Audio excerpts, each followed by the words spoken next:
Hello hello. आवाज आ रही है आपको? Hello hello.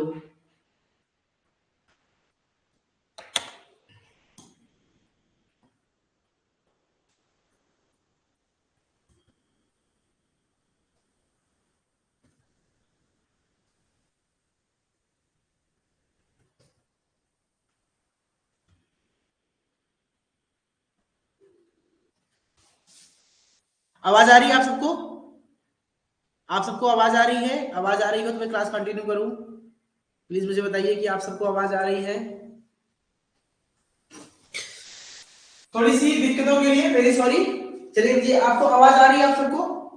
जो लोग हैं प्लीज मुझे बता दीजिए, श्योर करिए कि आपकी आवाज आ रही है तो मैं क्लास कंटिन्यू करूं। कुछ टेक्निकल इशू से दीपक जी कह रहे हैं यस, ज्योति जी कह रहे हैं yes. Thank you so much. थोड़ा रिलैक्स हुआ है, थोड़ा सा परेशान हो गया था। चलिए हम आज स्टार्ट कर रहे हैं। देखिए आपका जो सब्जेक्ट है diploma in pharmacy second year में, उसमें फार्माकोथेरेपेटिक्स एक सब्जेक्ट है जो कि पूरी तरह से नया है। बाकी सब मैं पढ़ा चुका हूं, मैं पढ़ाऊंगा बहुत आसानी से, जल्दी से खत्म हो जाएगा। तो फार्माकोथेरेपेटिक्स में सोच रहा हूं कम से कम आधा सिलेबस आपका खत्म हो जाए, तो फिर कुछ और कंटिन्यू करेंगे।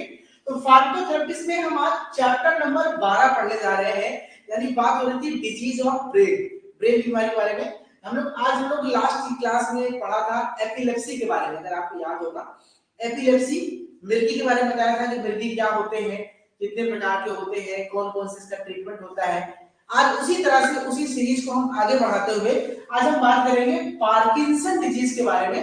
पार्किंसन साइंटिस्ट ने इसका डिस्कवर किया था, इसके बारे में इसका नाम से पार्किंसन डिजीज कहा जाता है इसको। तो पार्किंसन डिजीज के बारे में आज की क्लास में हम बात करने वाले हैं। Okay, what is the Parkinson disease, इसको समझते हैं, इसकी चैप्टर को चलेंगे आगे कंटिन्यू करते हैं इसको। What is the Parkinson disease, इसको इस तरह समझिए बच्चों।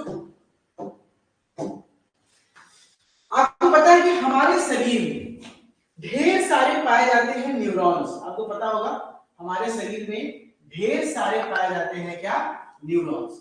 ठीक है, और ये जो न्यूरॉन्स होते हैं ये क्या करते हैं, ये अलग अलग प्रकार के न्यूरोट्रांसमीटर्स जो होते हैं, इनके अंदर क्या पाए जाते हैं, अलग अलग प्रकार के न्यूरोट्रांसमीटर्स पाए जाते हैं। ये मैंने आपको पढ़ाया था जब मैं आपको ब्रेन वाला चैप्टर पढ़ा रहा था। ये जो न्यूरोट्रांसमीटर्स होते हैं अलग अलग प्रकार के होते हैं, जैसे एसिटिलकोलिन हो गया, एड्रेनलिन हो गया, पैरा अमीनो ब्यूटारिक एसिड पाबा हो गया, गाबा हो गया, गामा अमीनो ब्यूटारिक एसिड। ठीक है, ऐसे कई तरह के हमारे अलग अलग प्रकार के न्यूरोट्रांसमीटर होते हैं। और ये न्यूरोट्रांसमीटर, अब मैं जिस बात करने जा रहा हूं जिस बीमारी के बारे में, उस बीमारी का नाम है पार्किंसन डिजीज। इसमें दो न्यूरोट्रांसमीटर्स का होना बहुत जरूरी है। एक मान लीजिए जो पीला वाला पोर्शन है, मान लिया इसका नाम है गाबा। ठीक है, ये कलर आपको क्लियर नहीं दिख रहा होगा, मैं व्हाइट पे आ जाता हूं। ठीक है, एक तो है हमारा गाबा, गामा अमीनो ब्यूटारिक एसिड, और दूसरा है सबसे खास, इसका नाम है एसिटिलकोलिन। यानी वैसे तो हमें पता है कि हमारे बॉडी में कई प्रकार के न्यूरोट्रांसमीटर्स पाए जाते हैं, और ये सारे न्यूरोट्रांसमीटर्स हमारी बॉडी में अलग अलग तरह के रोल प्ले करते हैं।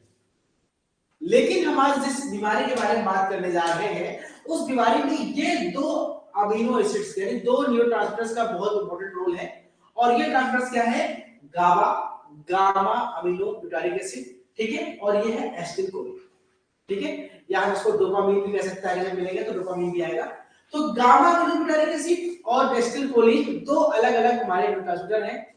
एक का काम क्या होता है, एक का काम होता है, ये होता है एसिटिलकोलिन इज, ये हमारा क्या होता है, ये होता है हमारा इनहिबिटरी, और ये होता है एक्साइटेटरी। ठीक है, ठीक है, इस तरह से समझते हैं हम लोग, या हम लोगों ने कुछ उल्टा बता दिया, इसको थोड़ा सा आपको समझाते हैं। ठीक है, ये समझिए इस तरह से बच्चों, ये जो होता है गाबा जो होता है वो होता है इनहिबिटरी, यानी ये चीजों को रोकेगा, और ये होता है एक्साइटेटरी, कौन सा, एसिटाइलकोलिन। ये मैंने आपको पढ़ाया था, कुछ याद होगा आपको।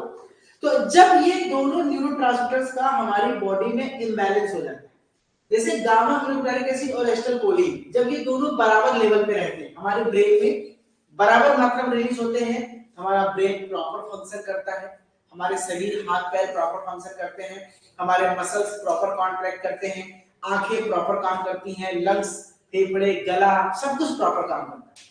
लेकिन अगर किसी कारण से गाबा की संख्या कम हो जाए और एसिटाइलकोलिन की संख्या बढ़ जाए, तो उस केस में क्या होगा, एसिटाइलकोलिन हो जाएगा एक्साइटेटरी, बढ़ जाएगा और इनहिबिटरी बढ़ जाएगा। यानी जब भी ये रिसेप्टर्स होगा उस केस में हमारे बॉडी में अजीब से झटके आने शुरू हो जाएंगे, दिमाग काम नहीं करेगा, हाथ पैर कांपने लगेंगे, और ये जो अलग तरह की बीमारी पैदा होती है, इसी बीमारी का नाम होता है पार्किंसंस डिजीज, जिसको शॉर्ट फॉर्म में पीडी कहते हैं। What is this? PD, Parkinson disease. तो पार्किंसन डिजीज, एक चीज आपको क्लियर हो गई दोस्तों, क्या होता है कि जब हमारे बॉडी में एक्साइटेटरी और इनहिबिटरी आपके न्यूरोट्रांसमीटर्स का इंबैलेंस होता है, तो उस केस में हमारी बॉडी में जो प्रॉब्लम्स डेवलप होती है उसे पार्किंसन डिजीज होती है। ठीक है, और इस एरिया को बोलते हैं सबस्टेंसिया निग्रा। यहाँ पे पाए जाते हैं रिसेप्टर, और ये जो आपका न्यूरोट्रांसमीटर है ये यहाँ से रिलीज होकर आके रिसेप्टर से अपने रिसेप्टर से बाइंड करती है, सब आपको इसको ऑलरेडी पहले से आता है। और इस एरिया को बोलते हैं सबस्टेंसिया निग्रा, यानी जहां पर भी ये न्यूरोट्रांसमीटर निकलते हैं और दूसरे से बाइंड करते हैं, उस स्पेस को ही सबस्टेंसिया निग्रा कहते हैं। यानी सबस्टेंसिया निग्रा वाले एरिया में ही जब भी ट्रांसमीटर यानी न्यूरोट्रांसमीटर्स का इंबैलेंस होगा, आगे पीछे होगा, वो इसी एरिया में। मैंने आपको मोटा मोटा एक आइडिया दे दिया कि what is the Parkinson disease. अगर आपको समझना हो किसी को पार्किंसन डिजीज है कि नहीं, तो किसी इंसान को, जो लोग शराब बहुत ज्यादा पीते हैं, जो रेगुलर शराब पीते हैं, रोज शराब पीते हैं, और अचानक से उनकी शराब छुड़वा दी जाए, उनको शराब देना बंद कर दिया जाए, तो आप क्या देखेंगे उनकी बॉडी में कौन कौन सिम्टम आएंगे। वो बात करेंगे तो कांपेंगे, उनका हाथ ऐसे लगातार ऐसे गिरता रहेगा, कांपता है, वो ग्लास से पानी भी नहीं उठा सकते, इतना तेज हाथ कांपे।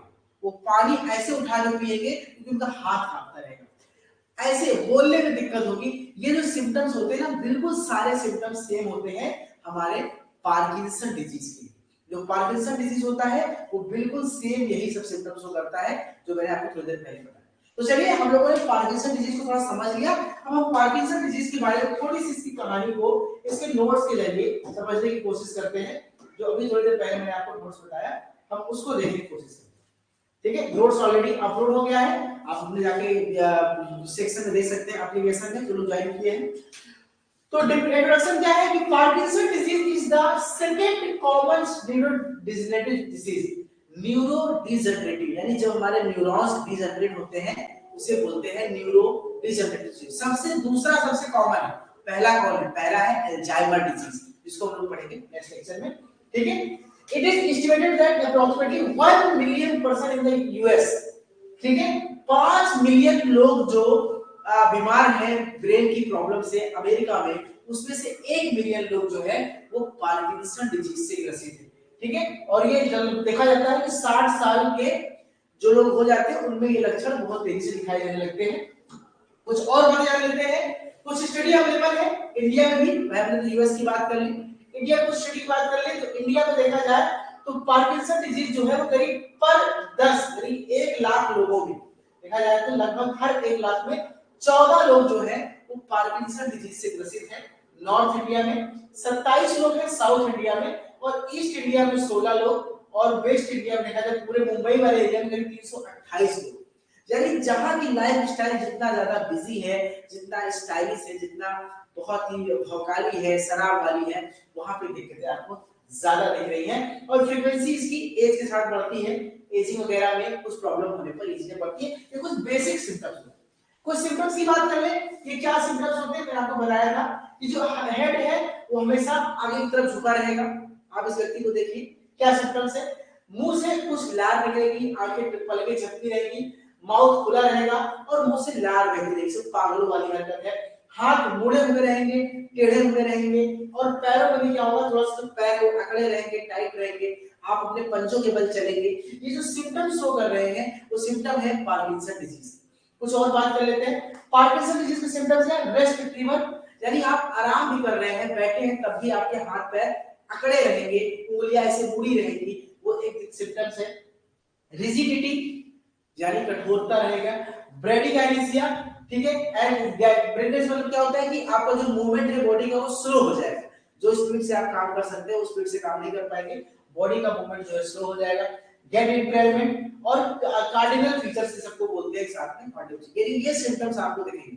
तो जब भी एग्जाम पूछेगा कि right about the Parkinson disease, तो इंट्रोडक्शन बताना कि क्या होता है और इसका क्या डेफिनेशन है, क्या कैरेक्टर है, ये आपको यहाँ पर एक्सप्लेन करना है।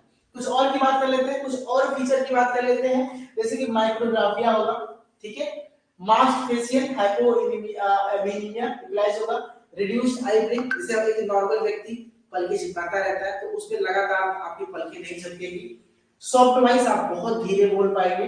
डिस्फेजिया मतलब कुछ भी निगलने में, कुछ भी खाने में, पानी पीने में आपको दिक्कत होगी। फ्रीजिंग, बहुत ज्यादा मतलब आपको ठंड सा फील होगा, चिलिंग सा होगा। इनसोमिया, आपको नींद कम आएगी। सेंसरी डिस्टर्बेंस होगा, यानी पेन वगैरह रहेगा। मूड डिसऑर्डर, कभी कभी आप बहुत खुश हो जाएंगे, कभी कभी आप डिप्रेशन चले जाएंगे, उदास हो जाएंगे, किसी से बात नहीं करेंगे, कोई आपको अच्छा नहीं लगेगा, जिसे बोलते हैं मूड डिसऑर्डर। स्लीप डिस्टर्बेंस, नींद आपकी डिस्टर्ब रहेगी। Autonomic disturbance, orthostatic hypotension, gastrointestinal disturbance, gastro urinal disturbance, sexual dysfunction, ठीक है, ये कई तरह की दिक्कतें हैं उन व्यक्तियों में देखी जाती है जो पार्किंसन डिजीज से ग्रसित होते हैं। ये सब आपको सिम्टम्स देखना है, ठीक है। अब हम बात करेंगे पैथोजेनेसिस। कौन कौन से ऐसे कारण हैं कि किन व्यक्तियों को हम देखते हैं कि पार्किंसन डिजीज हो गया है, या ऐसे कौन कौन से कारण हैं जिसके कारण किसी व्यक्ति को पार्किंसन डिजीज हो जाता है।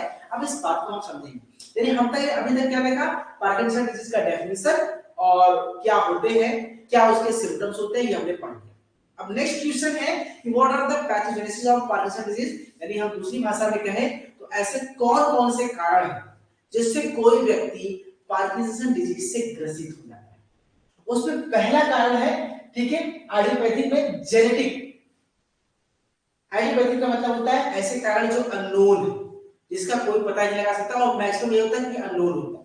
दूसरा जेनेटिक देखा जाता है कि 50 साल के ऊपर कुछ लोगों में अगर उनके माँ बाप में कुछ सिम्टम्स थे तो उनको भी हो सकते हैं। एक्सपोजर टू अनरिकॉग्नाइज्ड न्यूरोटॉक्सिन्स, बहुत सारे न्यूरोटॉक्सिन्स होते हैं, जैसे कि आप जो आजकल देखा जाता है कि जो कीटनाशक दवाइयां होती हैं, जो फलों में सब्जियों में छिड़काव किया जाता है, कहीं तो कोई फ्यूमिगेशन हो रहा है, तो जो न्यूरोटॉक्सिन्स के आप टच में आते हैं तो आपके ब्रेन पर इफेक्ट पड़ता है, उससे भी आपको पार्किंसन डिजीज हो सकता है।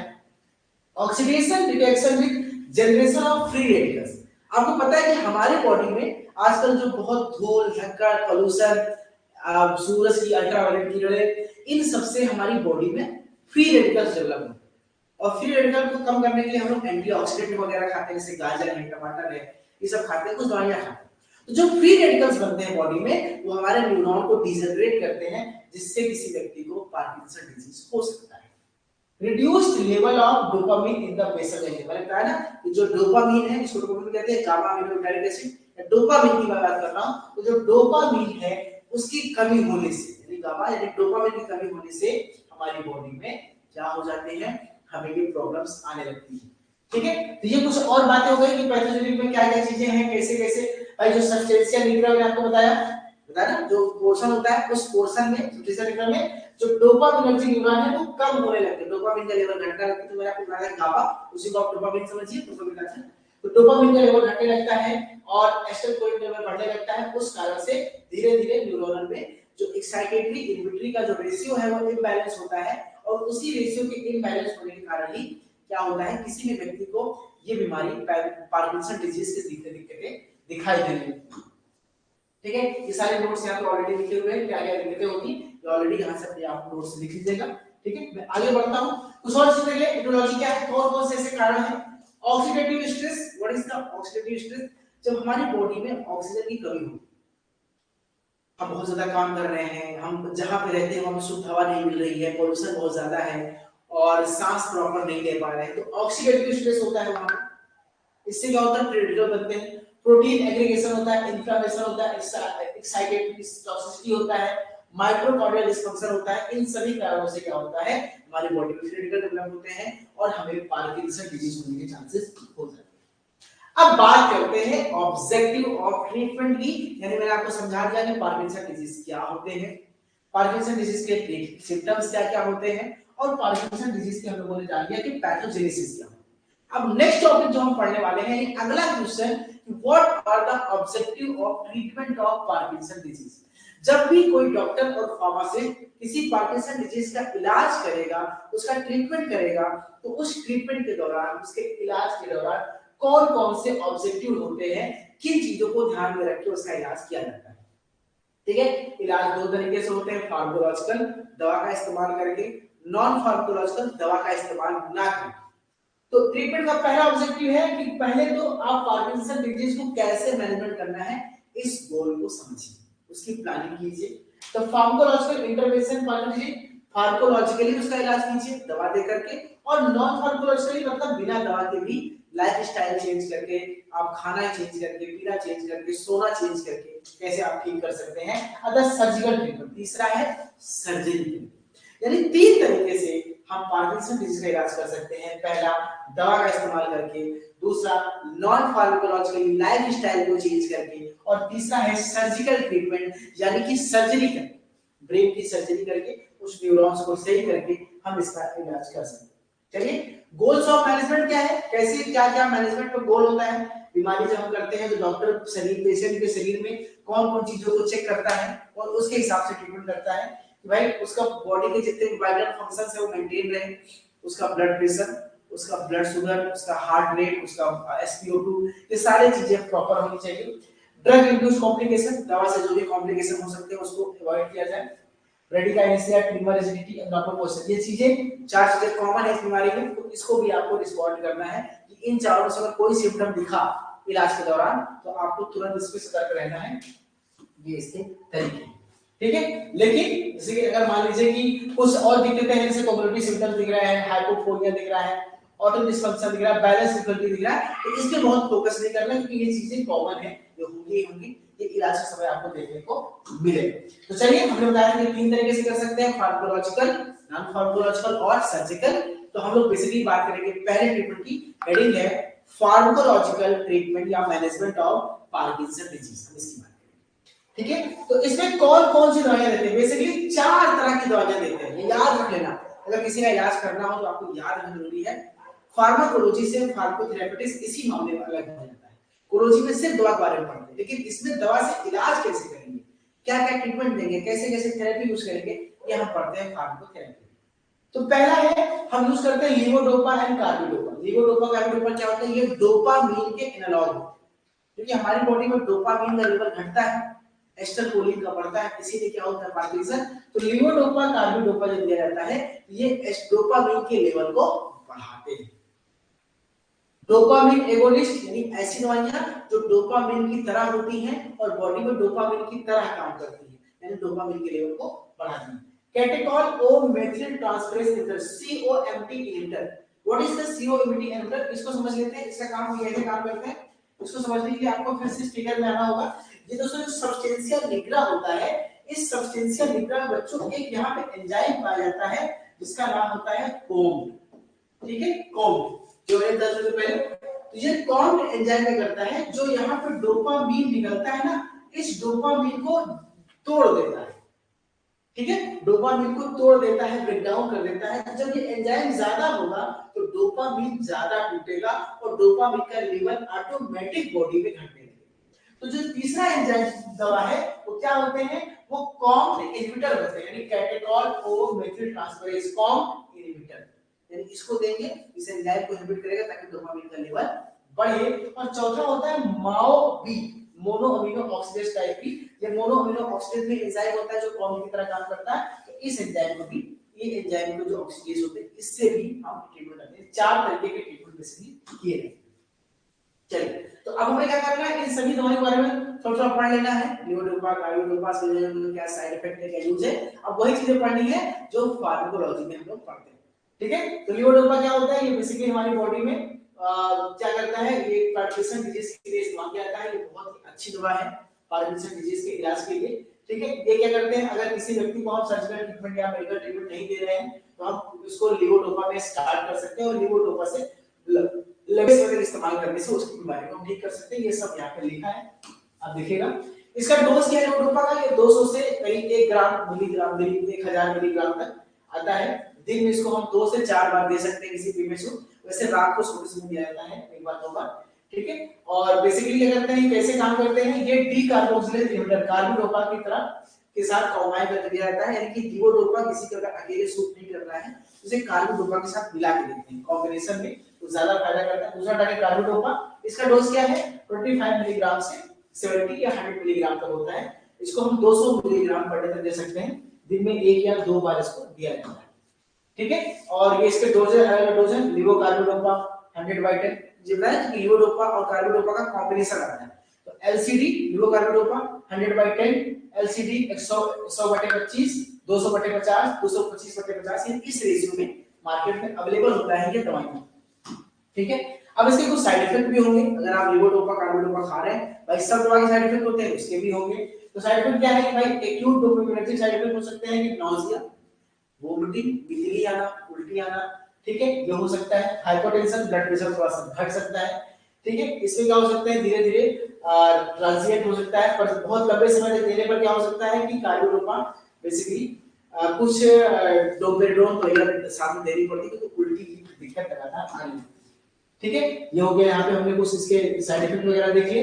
यहाँ पे देख लीजिएगा ये ऑन ऑफ इफेक्ट आता है, क्या है जैसे ऑलरेडी यहाँ देख लीजिए what is the on off effect. जब दवाइयां देते हैं तो ठीक रहेगा, और जैसे दवाई देना बंद कर देंगे मरीज फिर से बीमार हो जाएगा, इसी को ऑन ऑफ इफेक्ट कहते हैं। ये दिक्कतें इस दवा के साथ होती है कि ये दवा देने पर लोग पूरी तरह से डिपेंड होते हैं। दूसरा है कॉम्प इनहिबिटर, तो कॉम्प इनहिबिटर या माओ इनहिबिटर, इसमें बेसिकली हम लोग लीवोडोपा के साथ-साथ देते हैं कुछ दवाइयां, ठीक है, जो क्या करता है जब इसको साथ देते हैं तो ये डोपामिन के लेवल को बढ़ाता है, जिससे कि एक्शन और तेजी से बढ़ जाता है, काम करने लगता है, ठीक है। ये सब ऑलरेडी यहाँ पे नोट्स पर लिखा है, ये सब आप कोलोजी में भी पढ़ेंगे, ठीक है, लेकिन यहाँ पे आपको शॉर्ट में पढ़ना है, एग्जाम में पूछा क्वेश्चन तो आपको शॉर्ट में पढ़ना है, एज इट इज यहाँ से देखिएगा। अगला है माओ इनहिबिटर, मैंने बताया था कि पार्किंसन डिजीज में इसका भी इस्तेमाल किया जाता है, ठीक है। कैसे काम करता है माओ इनहिबिटर, ये क्या करता है जो मोनो अमीनो ऑक्सीडेज एंजाइम है उसको इनहिबिट करेगा ताकि डोपामिन को डिजनरेट ना होने पाए, डोपामिन डिसोसिएट ना होने पाए, और इस तरीके से काम करता है, ठीक है। ज्योति ने क्या बोला है सर इसका मेन ड्रग डोपामिन, यस हाँ, इसका मेन ड्रग जो है वो डोपामिन है। डोपामिन एक्चुअल ड्रग नहीं है, डोपामिन बेटा वो न्यूरोट्रांसमीटर है, उसकी वो नेचुरल हमारी बॉडी में होता है, उसकी कमी होने पर हमें ये दवाइयां दी जाती हैं, लीवोडोपा, कार्बिडोपा, माओ इनहिबिटर, कॉम्प इनहिबिटर, ये सब दवाइयां हमको दी जाती हैं, ठीक है। जैसे एग्जांपल है सेलेजिलिन, रेसागिलिन, ये सब क्या है, ये हमारे माओ इनहिबिटर दवाइयां, ये सब दवाइयां लीवोडोपा कार्बिडोपा के साथ दी जाती हैं, ठीक है। इसका डोज क्या है 10 मिलीग्राम पर डे के हिसाब से होता है। रेसागिलिन का जो होता है वो 1 मिलीग्राम पर डे के हिसाब से आता है, बस इसको हम एज इट इज यहां पे लिखना है आपको और समझना है, ठीक है। अब आते हैं कॉम्प इनहिबिटर की बात करते हैं, तो जैसे आपने देखा था कि माओ इनहिबिटर उसी तरह से होता है कॉम्प इनहिबिटर, बिल्कुल इसका सेम वही काम है, ब्रेन में लीवोडोपा की लेवल को बढ़ाने के लिए हम लोग इस दवा को देते हैं ताकि उस एंजाइम को इनहिबिट करे जो लीवोडोपा को डोपामिन को तोड़ रहा था, तो इसके लेवल को यहाँ पे बढ़ाने के लिए, ठीक है। एग्जांपल है क्या आपका टोलकापोन, ये ड्रग है। अगला ड्रग हमारा है एग्जांपल है, ठीक है, एंटोकापोन 200 मिलीग्राम के फॉर्म में आता है। इस सब दवाइयों का नाम याद कर लेना, कौन-कौन सी दवाइयां कैटेगरी में है। अब इनके साइड इफेक्ट क्या है, अगर ये दवाइयां लंबे समय तक इस्तेमाल कर रहे हैं तो साइड इफेक्ट क्या है, जैसे पोस्टरनल हाइपोटेंशन, फैटिग, थकान वगैरह रहेगी, सोमनोलेंस, पेरिफेरल एडिमा, हाथ पैर में सूजन रहेगी, नॉजिया, कॉन्स्टिपेशन, डिस्काइनेसिया, कंफ्यूजन, ये चीजें आपको, यूरिन में थोड़ा सा ऑरेंज कलर होना, ये चीजें आपको देखने में बहुत कॉमन मिलेगी, ये सब बहुत कॉमन सी चीजें हैं, ठीक है। अगला है हमारा एमेंटाडिन, ये भी ड्रग हम देते हैं, एमेंटाडिन हमारा कॉम्प इनहिबिटर होता है, जो कैसे काम करता है उसको देखिएगा, ये भी बिल्कुल काम करेगा। इसका डोज क्या है 100 मिलीग्राम पर डे के हिसाब से, सारा एक्सप्लेन नहीं कर रहा हूं, नोट्स आपको दे दूंगा, आप वैसे पढ़ लीजिएगा, बस आपको समझा रहा हूं कैसे काम करता है, ठीक है। बिल्कुल ये कॉम्प इसी तरह से काम करता है। उसका साइड इफेक्ट क्या है, वही confusion, hallucination, nausea, headache, vomiting, ये चीजें आपको कॉमन सी साइड इफेक्ट है, जिसको एज इट इज आप यहां पे याद कर लीजिएगा। अगला है एसिटिलकोलिन ब्लॉकिंग एजेंट, मैंने आपको बताया था शुरू में, डोपामिन का लेवल घटता है और एसिटिलकोलिन का लेवल बढ़ता है, और जब हम इलाज करेंगे इस बीमारी का तो डोपामिन का लेवल बढ़ाएंगे और एसिटिलकोलिन का घटाएंगे। तो एसिटिलकोलिन ब्लॉकिंग एजेंट यानी हम यहाँ पे एंटीकोलिनर्जिक ड्रग इस्तेमाल कर सकते हैं बहुत आसानी से, क्योंकि एसिटिलकोलिन के लेवल को घटाने वाले ड्रग होते हैं एंटीकोलिनर्जिक, ठीक है। उनके डोज कौन से हैं, क्या-क्या दवाइयां हैं, वो बेसिकली ट्राइहेक्सिफेनिडीन यूज किया जाता है, ट्राइहेक्सिफेनिडीन रेस्पिरेटिव के नाम से आता है, ये इसका डोज दिया था 1 mg 2 mg जो एंटीकोलिनर्जिक ड्रग होता है, ठीक है। अब ये हो गया हमारा फार्माकोलॉजिकल थेरेपी में क्या क्या किया, मैंने आपको बता दिया कि ये इस तरह के दवाइयां इस्तेमाल करते हैं फार्माकोलॉजिकल थेरेपी में, levodopa, dopamine agonist, monitor, anticholinergic, beta blocker, amantadine, इन सभी दवाओं का इस्तेमाल करके हम फार्माकोलॉजिकली इलाज करते हैं। अब हम बात करेंगे कि इसके नॉन फार्माकोलॉजिकली इलाज कैसे किया जाएगा, ठीक है, हम इस पर भी बात कर लेते हैं। यहाँ पे ये सब चीजें देख लीजिएगा, ये इसकी कॉन्स्टिपेशन वगैरह है, हाइपोटेंशन की बीमारियां हैं इसके सिम्टम्स है। ठीक है, अब हम बात करेंगे नॉन फार्माकोलॉजिकल मेडिसिन कि बिना दवा के इस्तेमाल किए हम कैसे इस बीमारी को ठीक कर सकते हैं, क्या इसका इलाज कर सकते हैं, हम इसकी बात करने जा रहे हैं। तो पहला है रिहैबिलिटेशन। उस व्यक्ति को एक अच्छी जगह पे रखिए, उसको नई जिंदगी दीजिए, नया भोजन, नया रूटीन, खाने पीने का तरीका, यानी उसको एक नया लाइफ स्टाइल दीजिए, डाइट चेंज करिए, फिजियोथेरेपी वगैरह, speech and language therapy, occupational therapy, कई थेरेपी के द्वारा हम व्यक्ति को ठीक कर सकते हैं बिना किसी दवा के। इसके साथ साथ रिहैबिलिटेशन मतलब क्या हो गया, उसे नई जगह पे शिफ्ट करना, उसकी mobility, flexibility, strength, gait speed, aerobic activity, quality of life, इन सबको इंप्रूव करना, इन सब पे काम करना, इस पे काम करके हम उस व्यक्ति को नॉन फार्माकोलॉजिकली भी ठीक कर सकते हैं। स्पीच और लैंग्वेज थेरेपी आप जानते हैं कि आप किसी व्यक्ति को जब ये बीमारी होती है तो कांप के बोलता ऐसे फंसता है, तो उसकी हकलाता है, तो उसको बात करते समय उसको शीशे के सामने बोलने की प्रैक्टिस कराना, उसको कुछ वर्ड बोलना, कुछ इसे बोलते हैं स्पीच एंड लैंग्वेज थेरेपी। इन सब का इस्तेमाल करके उसका हम इलाज कर सकते हैं। ठीक है, ऑक्यूपेशनल थेरेपी में मतलब क्या होता है कि हम उसको कुछ रोल देंगे, जैसे कि तो आज कोई प्ले करेंगे, आज आप फैमिली के मेंबर का रोल प्ले करेंगे, आज आप ये काम करेंगे, उसके साथ कुछ गेम्स वगैरह खेलते हैं, उसे थोड़ा सा इन्वॉल्व रखते हैं। इस तरह से हम उसको डाइट वगैरह चेंज करके, रूटीन डाइट वगैरह चेंज करके हम उसको ठीक कर सकते हैं। ये सब आपको शॉर्ट में ही लिखना है, मैंने आगे एक्सप्लेन किया बहुत डिटेल में। ठीक है, ये सब आप यहाँ पे देख सकते हैं। ठीक है, कुछ मेडिसिन वगैरह हो गया, जिंक थेरेपी दे सकते हैं। ठीक है, केस फिंगर वगैरह इतना डिटेल आपको नहीं जानना है, बस इतना ही समझिए कि बस यही हो गया हमारा फार्माकोलॉजिकली और नॉन फार्माकोलॉजिकली। ठीक है, इतना ही जानना है और कुछ नहीं है। तो दोस्तों क्योंकि ये थेरेपी है तो मैं आपको फिर से रिपीट कर रहा हूं, क्वेश्चन क्या क्या पूछेगा इस चैप्टर से। पहला कि right about the Parkinson disease, इसका इंट्रोडक्शन लिखिए, क्या होता है, कितने प्रकार के क्या क्या होते हैं, कौन कौन से सिम्टम्स है, ये आपको लिखना है। दूसरा right about the pharmacological treatment, ये आपको देना है दवाइयों के बारे में। और दूसरा क्वेश्चन पूछेगा what are the non pharmacological treatment of the therapy of the Parkinson disease. बस यही तरह के क्वेश्चन पूछेंगे और मैंने आपको फार्माकोलॉजिकली और नॉन फार्माकोलॉजिकली दोनों ही समझा दिया है। ठीक है, तो चलिए आपकी अगली लाइव क्लास सब कल होगी, हम लोग नए टॉपिक पर डिस्कस करेंगे। और जो लोग इस क्लास को ज्वाइन नहीं कर पाए हैं वो रिकॉर्डेड लेक्चर को सुबह देख सकते हैं, सुबह तक इसको अपलोड कर दिया जाएगा, आप देख लीजिए। ठीक है दोस्तों, तो आज के लिए इतना ही, थैंक यू सो मच। और किसी कोई सवाल हो मुझे बता दीजिए। शहीद खान का student behaviour, thank you sir शहीद।